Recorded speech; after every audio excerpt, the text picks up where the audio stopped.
High, hello, hello, hello. চলো তোমাদের সাথে আজকে আমি একটা নতুন রেসিপি শেয়ার করছি। সেটা হলো চিকেন 65 হোমমেড, যেটা আমি ঘরে ফার্স্ট টাইম করেছি। তো প্রথমেই তোমাদের দেখিয়ে দিই, চিকেন নিয়েছিলাম সলিড পিস, আমি সেটা ঘরের মধ্যে কেটে নিয়েছি একদম চোখ চোখ করে বড় বড় পিস করে।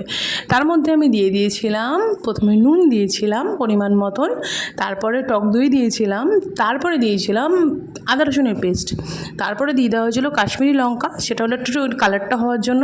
তারপরে দিয়ে দিয়েছিলাম আমি কর্নফ্লাওয়ার, চালের গুঁড়ো, তারপরে আমি দিয়ে দিয়েছিলাম সাদা জিরে গুঁড়ো, তারপরে দিয়েছিলাম ঝাল লঙ্কা মানে চিলি পাউডার, তারপরে আমি দিয়ে দিয়েছিলাম হচ্ছে ধনেপাতা। তো এটা দিয়ে ভালো করে আমি এটাকে ম্যারিনেট করে নিলাম।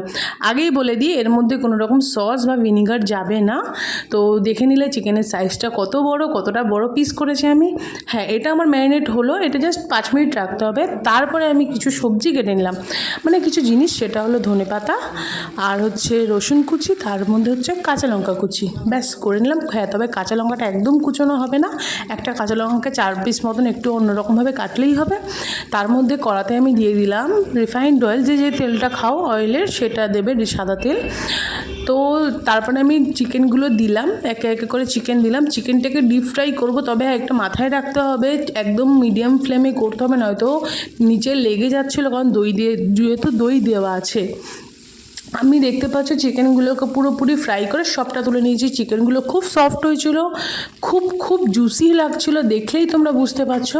আর পরিমাণ মতো নুনটা যেহেতু তখন দিয়েছিলাম না, আমি আর পরে আর নুন দেবো না। তো আমি কড়াতে দিয়ে দিলাম কিছুটা সাদা তেল, তার মধ্যে দিয়ে দিলাম রসুন কুচি আর কাঁচা লঙ্কা, সেটাকে একটু ভালো মতন ভাজা ভাজা হবে। তার মধ্যে ওই যে ডিপ ফ্রাই করা চিকেনটা ছিল সেটা দিয়ে দেবো। দিয়ে দেওয়ার পরে একটু ভাজা ভাজা নাড়াচাড়া করে নিয়ে তারপরে দেবো আমি ধনেপাতা, তারপরে আমি দেবো গোলমরিচ গুঁড়ো। আমি কিন্তু এখানে আবারও বলছি নুন অ্যাড করিনি আর কোনো রকম সস অ্যাড করিনি। তো এরপরে আমি পুরোপুরি একদম ভালো করে নাড়াচাড়া করে আমি এটাকে প্লেটে সার্ভ করব। দেখে বুঝতে পারছো কতটা জুসি, কতটা ইয়াম্মি, কতটা টেস্টি, কতটা কালারফুল হয়েছে। এটা জাস্ট খেতে না, আমি কি বলবো তোমাদেরকে, এত সুন্দর ফ্লেভার, রসুনের ফ্লেভার, কাঁচা লঙ্কার, ধনেপাতার প্লাস মাংস, অসম্ভব টেস্ট। আমি জানতামই না যে কোনো রকম সস ছাড়া এরকমভাবে কোনো একটা ডিশ হয়, সেটা হলো চিকেন 65। হ্যাঁ, আরেকটা কথা বলে দিই, হ্যাঁ, এর মধ্যে কিন্তু কারি পাতা অ্যাড হয়, আমি কারি পাতা দিইনি। তো কারি পাতা চাইলে তোমরা দিতে পারো, কারি পাতাতেও একটা আলাদা ফ্লেভার থাকে, একদম একদম মানে খুব সলিড একটা ফ্লেভার। আর এটা আমি কারি পাতা ছাড়াই করেছি। দেখতে পাচ্ছ তোমাদের দাদাভাই খাঁচার এক্সপ্রেশনটা সত্যি খুব সুন্দর হয়েছিল। তো ভিডিওটা কেমন লাগলো একটা লাইক, কমেন্ট, শেয়ার, সাবস্ক্রাইব করে দিও। ওকে, আজকের মতন টাটা, বাই বাই।